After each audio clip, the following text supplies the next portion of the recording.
This video explains how to fix blue screen errors on the MSI Creator computer using proven Windows troubleshooting techniques. Follow these steps to resolve blue screen of death issues and improve system stability. So while you're performing updates, you're getting an IRQR not less or equal message, K-mode exception not handled, kernel data in page error. A lot of errors pertain to this problem, and we're going to go ahead and jump into what should hopefully be a pretty straightforward process, guys. And we're going to go ahead and jump right into it. So first thing I'd recommend doing would be to actually go ahead and boot to the troubleshooting utility on Windows 11. So if you do a hard power off 3 times in a row, Windows should automatically attempt to launch the starter prepared utility. And if it doesn't find anything, it will give you the option to select advanced settings, in which case it will take you to a screen that looks like this.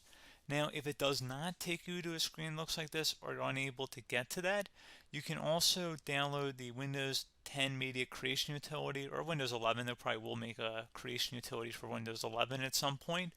And it doesn't really matter. You can actually run the Windows 10 utility on Windows 11 as far as I'm aware. And you should be able to run the troubleshooting utilities built in within it. So you just would go ahead and download it to an ISO file and then burn it to a DVD or USB. It'd have to be about 4 gigabytes or more. It couldn't be a small USB flash drive, and it couldn't be a CD. It'd have to be a DVD. And then you'd boot your computer from it.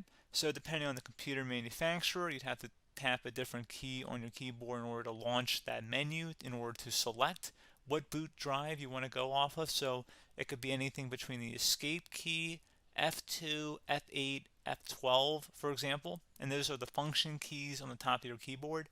So you may have to just do a little bit of trial and error. Shouldn't take you more than a couple minutes. Googling it would probably be best before you even begin. But anyway, we're ready to go ahead and jump right into it. So we're on the choose an option page. So these will look very similar whether you're booting from it directly within Windows itself, or if you're plugged in a USB flash drive with the media creation utility installed and you selected the recovery option. So when you are setting up your Windows 11 installation or Windows 10, depending on the drive you're using, there should be an option to repair your computer in the bottom left corner of the dialog window, one of the first screens that comes up. You go ahead and select that, and then it would take you to a troubleshooting screen like you see here. And you want to go ahead and select troubleshoot, reset your PC, or see advanced options. And then there are going to be a whole bunch of options in here that we're going to explore in today's video.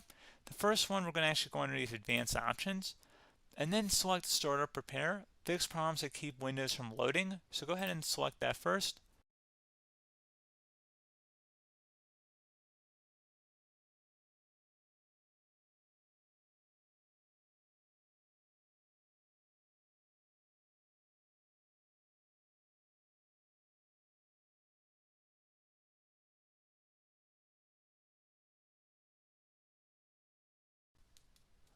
Okay, so you can see it could not repair our PC. That was our first option we could try. Something else, if we go back into advanced options here, and then select troubleshoot, we're going to go underneath advanced options again. You can go ahead and actually access safe mode by selecting startup settings.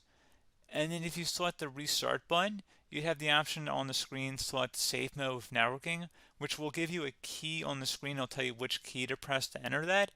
I believe it's the F7 key. It'll do that for you. I'm not going to go over that in today's tutorial because I don't really want to go into safe mode, but you're more than welcome to attempt that by going into here and then selecting restart. Again, it'll launch another screen. It'll say what key do you want to press, and it'll give you like 7 or 8 different options, and you want to select safe mode with networking. There's also an option for a command prompt too, but that's going to be something we're going to cover later in this video, and we don't even have to go through that in order to access it. So that's why I'm not going to really push for that, because unless you know exactly what's causing the problem, you probably don't need to go into safe mode. Unless you're trying to recover files, in which case then you definitely can go into safe mode, but we're trying to actually recover our computer here. So I hope that makes sense. Something else we can also try here as well would be to uninstall updates, remove recently installed quality or feature updates from Windows. So if you go ahead and select that, you can uninstall the latest quality updates, which generally is the more day-to-day updates. Feature updates are the less regularly released ones, like the big ones. I would equate it to service packs in like Windows 7 and Windows Vista and Windows XP. So larger updates that occur once or twice a year at most. And the quality updates are more just a regular update. So probably obviously depend. It'll take longer if you're going to try and uninstall the latest feature update versus quality update, and maybe you don't need to go back that far. So just giving you guys a couple pointers with that. Something else you can also look at here, and we're going to jump into the command prompt in a little bit, but you can select System Restore, which will use a restore point recorded on your PC to restore Windows. And this is something I would highly recommend here, guys. So select Next. Assuming you have a restore point saved on your computer, you go ahead and select the most recently created one, and you'll select Next, and then you'll select the drive. You shouldn't actually have to select the drive. You can scan for affected programs, but we're going to keep it all default here, and then we're going to select Finish. So once started, System Restore cannot be interrupted. Do you want to continue? I think we're going to select yes. I don't think we have anything better to do on our computer right now, so just give it a moment here to initialize. It will take a couple minutes to run, obviously depending on how large your hard drive is and how much is saved on the System Restore point. So just give it a couple minutes here.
Okay, so you can see System Restore completed successfully. The system has been restored. Your documents have not been affected. Click the Restart button to restart your computer. Go ahead and select Restart.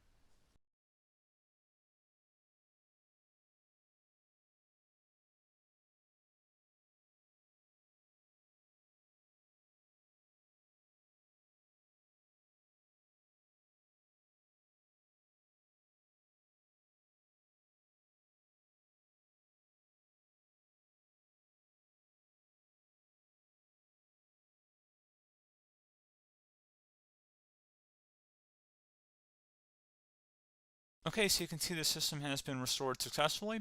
We're going to go over a couple different methods in addition to that if that did not work. So I'm just going to pause the video and we're going to start back on the recovery screen that we started with. Okay, so a couple other things we can try here too. If you go back into troubleshoot, you can select reset your PC, let you choose to keep or remove your personal files and then reinstalls Windows. You can select to keep my files, which will remove apps and settings but keeps your personal files. You can also select remove everything, which will remove all of your personal files, apps, and settings. So this is more of a factory reset, this second option here. First option, it should not delete all of your personal files. However, it will pretty much clear most of your programs, and keep in mind, there's no guarantee that your information, number one, is even still available and easily recoverable on your computer to the point that you actually would be able to recover anything. And the second point is that there's always a chance that it won't actually recover and it will just do a factory reset anyway. So there's no guarantee that actually would keep your files anyway. So I would recommend trying to get a recovery tool and backing that up first before selecting it anyway. But again, those are a couple of different options. And then something else you can try here if you go back to the choose an option. Another option, if you go underneath choose an option and select troubleshoot, advanced options, and now select where it says command prompt. Okay, so the first thing we should do is type our main hard drive here. In most cases, it should be the C drive. So you just do a C colon and then hit enter on your keyboard. So once you're underneath the C drive, we're going to type in dir and then hit enter on your keyboard. It should have program files, users, and Windows all in there. That's how you know you're in the right directory.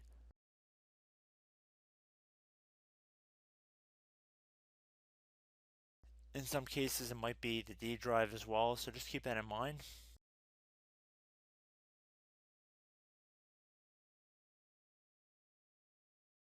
Next thing we're going to do is type in cd space / Windows / system 32 / config,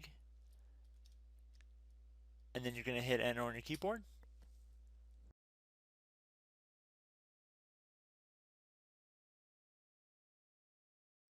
So now you're going to type md space backup. If you've seen other tutorials, it might also say to put down md backup.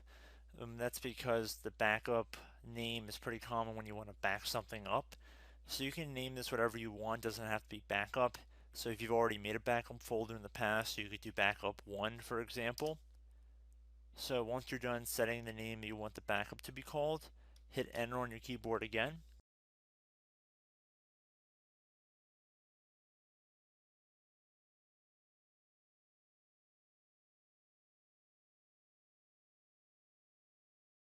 At this point you want to type copy, C-O-P-Y, space, then you want to do the star symbol above the 8 key, then do a period or a dot, whatever you want to call it, then another star sign, and then another space, and then type backup, and then hit enter on your keyboard.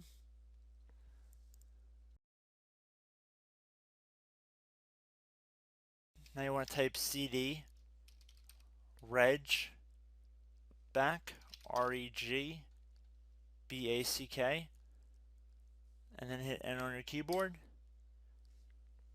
So now that we are under the reg back, so now you want to type dir again, and then hit enter.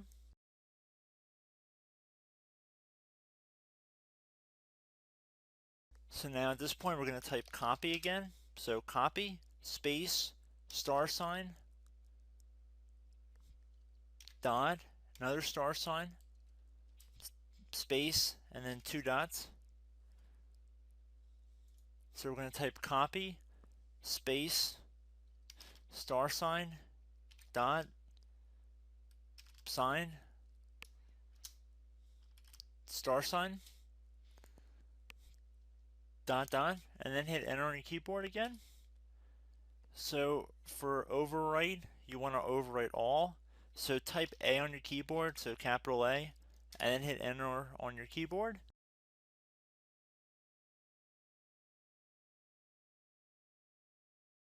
So at this point you should be good to go. You can close out of the command prompt window, and if you accidentally continue to Windows 10, you should be all set. So I hope one of these 3 or 4 different methods we went through in this tutorial helped you guys out. Again, I'm not sure if you guys heard me earlier, but try to go back into your safe mode if possible and uninstall any programs you know might be conflicting with the Windows startup if you can get into safe mode. So just keep that in mind. Something very simple like that could be blocking up everything. So again, I hope this tutorial helped you guys out, and I will catch you in the next tutorial. Goodbye.